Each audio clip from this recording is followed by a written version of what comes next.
been like missing people that happen in national parks in our country. And I've like always kind of heard about cases in the national parks, but like my best friend Lindsay has been sending me TikToks lately on national parks and how weird they are and what's happening in them. So I had to do an episode on it.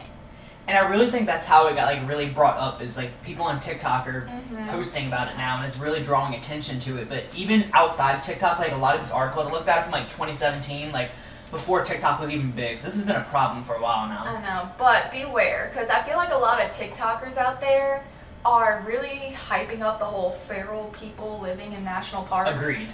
And we'll get into how we think about it, because like me and Kaylin haven't talked about what we really have. We kind of like went our separate ways with researching this one just so we could combine everything all together. So we'll see what we have. Alright guys, so national parks like Yosemite and the Grand Canyon are some of America's most beautiful and proud landmarks. However, there is a dark side to these wildernesses. And since the National Park Service was set up in 1916, over 1,000 Americans have vanished without a trace. Now you might say that's around like 10 a year, that's nothing too crazy, right? We're not talking about just like deaths in these parks. We're talking about people just up and vanishing, no signs, nothing about them. And when you think about that happening 10 times a year in these parks, that is insane. Yeah. There was like a list of what they call profile points of a lot of things that are connected with each case, and some of those being a point of separation, like a group separates and the person goes missing. The most common time is mid to late afternoon.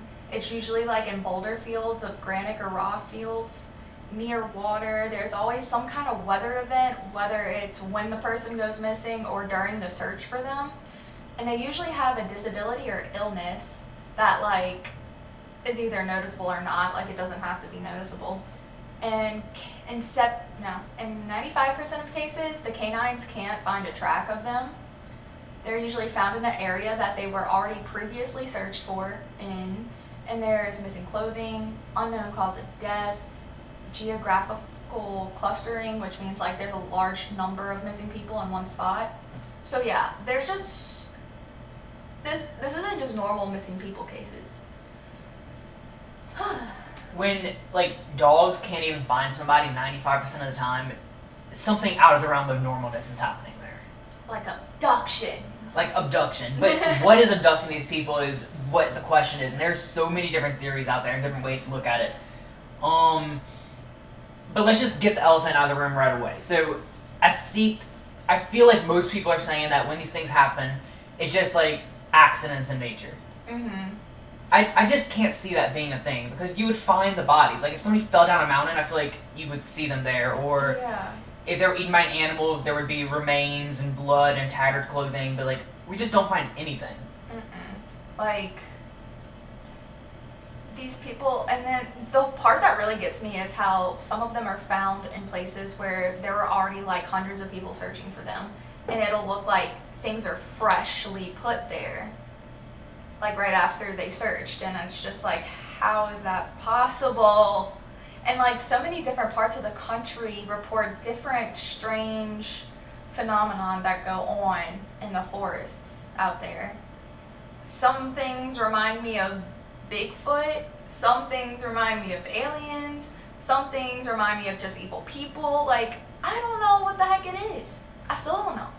I kept changing what I thought it was after like every article I read. First Yeah. I was like, oh, it's 100% gotta be Bigfoot's out there. And I was like, nope, it's definitely a serial killer. I'm like, nope, actually it's the government. Yeah, like, I don't know, man. So, What if there's a body in this picture right here? So for all our listeners on the podcast right now, if y'all ever watched our YouTube page, our background, we have a giant, I don't even know what mountain this really is. all they ever see is the road, but... Oh, you're right, y'all can only see the road. Well, above this road right here, y'all, there's an entire mountain. I'll insert a picture. Yeah, let's do that. But, have you... So you didn't watch the Missing 411 documentaries? I didn't watch those. Okay, so there was one in 2017 that focused a lot on, like, children cases, and then there was another one in 2019 that focused a lot on hunter cases. Because, like, it is just so strange how, like, these expert hunters can go into the wilderness and go missing and not survive. when they bring everything they could need to survive. So what is missing 411, 411, whatever it is? That's like the code or whatever that they give for like a missing persons case in a national park. And it's just like a documentary? Yeah. Okay. By this guy named David Paulides. I don't know if I'm pronouncing that right, but he's a former police detective. And he was actually visiting a national park when he was approached by 2 park rangers one day that knew he was like an author, because after he was a police officer, he started writing books about these missing people in the parks. And the park rangers described to him a strange circumstance that's been occurring over the years regarding missing hikers. So David began investigating, and he's investigated over 1,200 cases. And he still doesn't have an answer. Like, everything is so weird, everything lines up but doesn't, like... And now, before we really get into what the cases are, we do have a couple of them for you today. The exact number of how many people go missing, we don't actually have like an exact number. We have estimates, and there's a couple of reasons for that. First of all, when something happens inside one of the parks, they pass it on to like the local authorities to handle. It's not like we have like some big database of anybody that's ever gone missing from a park. That way we can get this accurate number.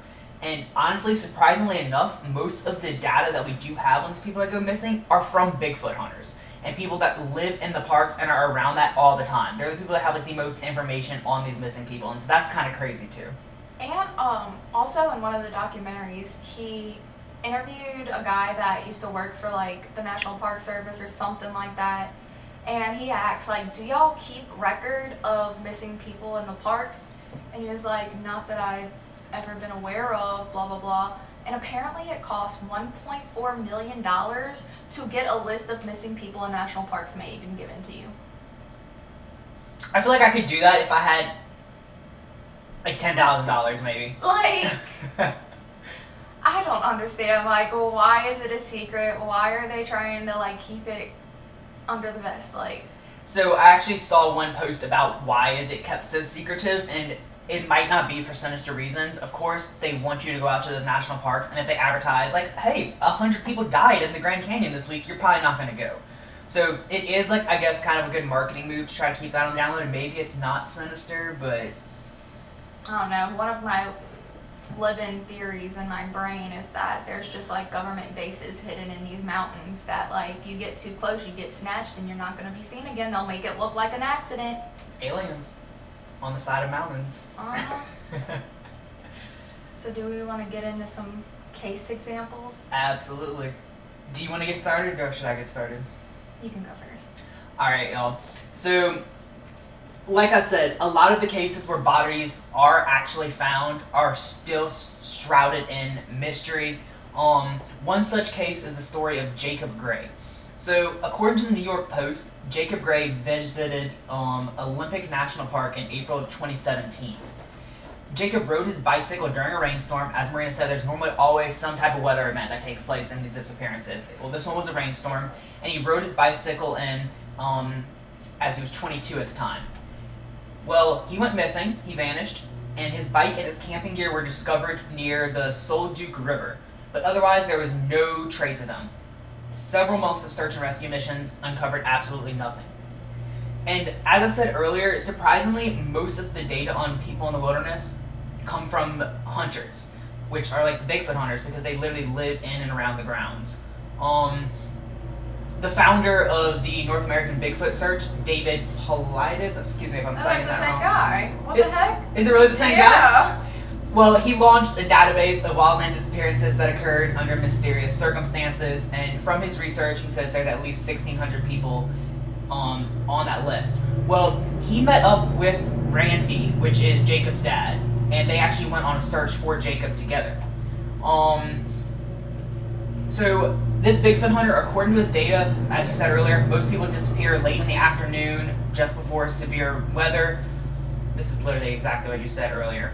One common thing that we do find, though, is people with their shoes off. Did you read about that? Yes. And it's because apparently when you're going through hypothermia, you get hot at some point. Like, you're freezing cold and then you get hot, so you start taking your clothes off.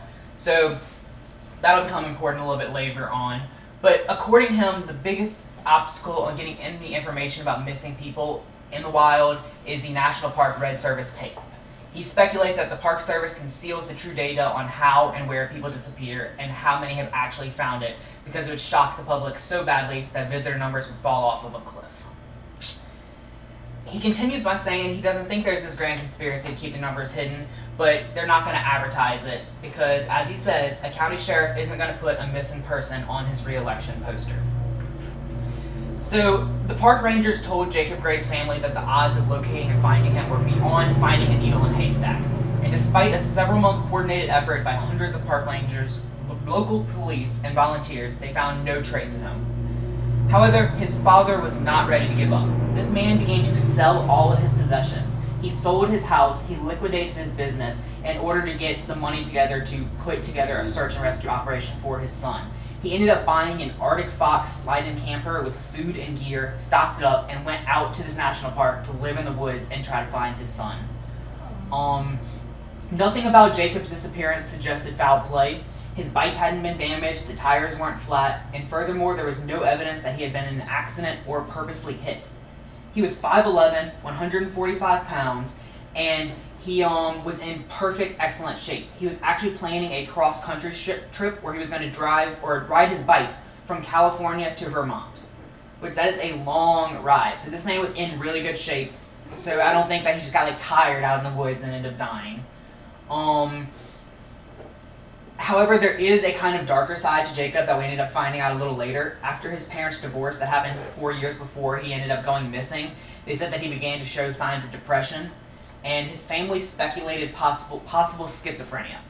Now, I tried digging deeper to see why they thought that he might have had schizophrenia, and there's nothing about that anywhere on the internet, but that's all I saw listed in this article by the New York Times. You said he was 22? He was 22. That's a possibility, because they say, schizophrenia doesn't come up until, your late teens, early 20s. Yeah. Well, I just hit 25, so I think if I was going to catch Yeah, schizophrenia, I'm past that little phase. Hopefully it don't creep up on me, because my brain is a little crazy. Well, after his parents' divorce and his depression and this possible schizophrenia, apparently his family, sent him away to live with some other family members in Bellevue, Washington, and he attended community college there and began looking for a job. Well, after a while, he ended up dropping out of school, and he worked at a nursing job and a climbing gym. But in his free time, he was always on his bicycle, and he was always exploring those mountain trails at any possibility. So he was no stranger to this national park. He was there at every free opportunity that he could get. Another detail that's just really sad about this is oftentimes disembodied human feet, many of them still in shoes, washed up on the shores of Washington State and British Columbia. Oh, I've heard of that. And the dad went there to look for his shoes. That is horrifying. They did not find them, thank God. But he was basically out of options at this point, so he was looking for anything. He even got approached by a psychic named Lauren, who insisted that Jacob had been abducted. No leads ever came from that. I suppose they didn't. Alright, let's talk about this real fast. Do you believe in psychics? A lot of crime cases, and whether y'all know or not, if y'all watch true crime, you'll see involve psychics. They bring them in at some point. I believe that there are real ones and there are scammers. And you just gotta bite the bullet and find out which one it is when you're dealing with them. But it's kind of crazy to me that police forces will call in psychics sometimes. That's the world we live in. That's crazy. I mean, it's kind of like how they depend on polygraph tests. Those could fail. Yeah. So could a psychic, but they both could work and prove something. I mean, when you're dealing with life or death, I guess all your resources are, you're just going to take what you can get. Yeah. I mean, I wouldn't be above calling in a psychic if somebody that I loved went missing. Oh, yeah. Alright, so the psychic led to nothing. Others also believe that Jacob could have ended up in jail or even joined a cult. So they searched all the jail records, because apparently a lot of the times when people go missing, they're actually just in jail. Yeah, that's the first thing you do when someone goes missing. You check all the jails and hospitals. Exactly. Well, they did that, didn't find anybody, and then for some reason they thought he could have joined a cult, because Randy, which is the dad, learned that this cult called the 12 Tribes Cult, which was founded in Tennessee, had been recruiting new members along the Pacific Crest Trail. So the dad traveled all the way to Vancouver, Canada, to meet with members and ask questions. But once He met with cult members? he met with cult members, trying the Have dedication. you seen my son? They're gonna say, yeah, he's our cult member now. Well, he said it was another dead end, so I guess he found the answers he was looking for. So, eventually, Randy was led to a team of Bigfoot researchers called the Olympic Project, one of the most renowned Sasquatch investigator organizations in the entire world. They offered to let Randy stay at the Bigfoot Barn, which I love the name, the Bigfoot Barn. I feel like that sounds like a fun place to stay. And what it is it's a facility filled with supplies, maps, and a library of Sasquatch information. It was also the closest private property to where Jacob's bike was found, allowing Randy to live where his son vanished. So for 4 more months, Randy searched the wilderness for 12 to 14 hours a day. No one involved in the group tried to convince Randy that his son's disappearance was connected to a Sasquatch, but many in the group do think that Bigfoot played a role in missing persons cases.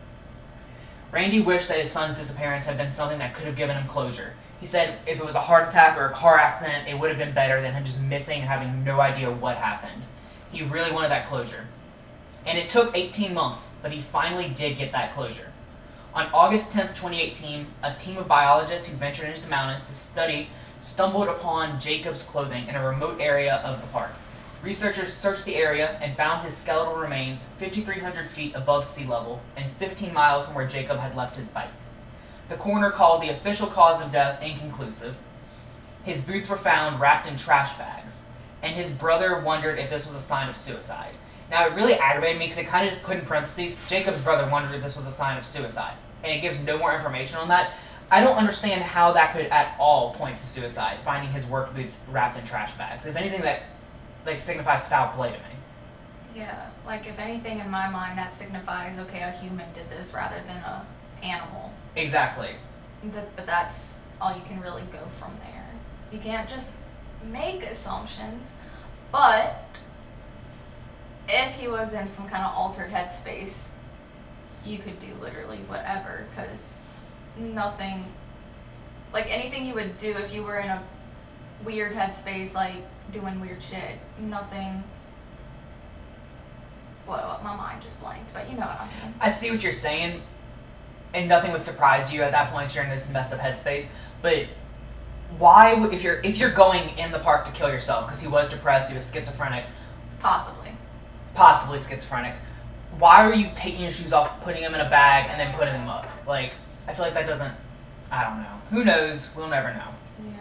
But days after the remains were found, Randy and his family hiked up to the spot where Jacob perished just to see where it happened.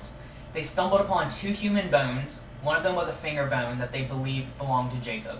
And instead of bringing it to authorities, they had a burial on the mountain, fashioning a cross out of tree limbs tied together with a parachute cord. Now, where his body was found in relation to where the bike was gone was like 15 miles up the mountain. So he would have had to have, if he got stuck or something, they said his bike wasn't broken, you would have assumed he would like walk down the mountain to get out of the park, but instead he walked 15 miles up the mountain. So a lot of people are believing that he was carried up the mountain by something, or I'm not really sure. And then I guess that goes back to the depression suicide theory, and honestly it's still not solved today. Honestly, I feel like so many of these cases, like the people will like hike up a mountain, and I wonder if it's like if they're lost, like they're trying to get to a higher ground to see like which way to go. Cause like in one of these cases, they were like, if you're at the top of the mountain, you just find a creek and follow it down, and every creek will like trail you to like a city or something. Yeah. But then like most of these mountains are like really rocky, and like one wrong step and you can have this horrible fall. And with all these people that have their shoes off, like how the hell are they walking on these rocks? Like Yeah. They're rigid, but that's crazy.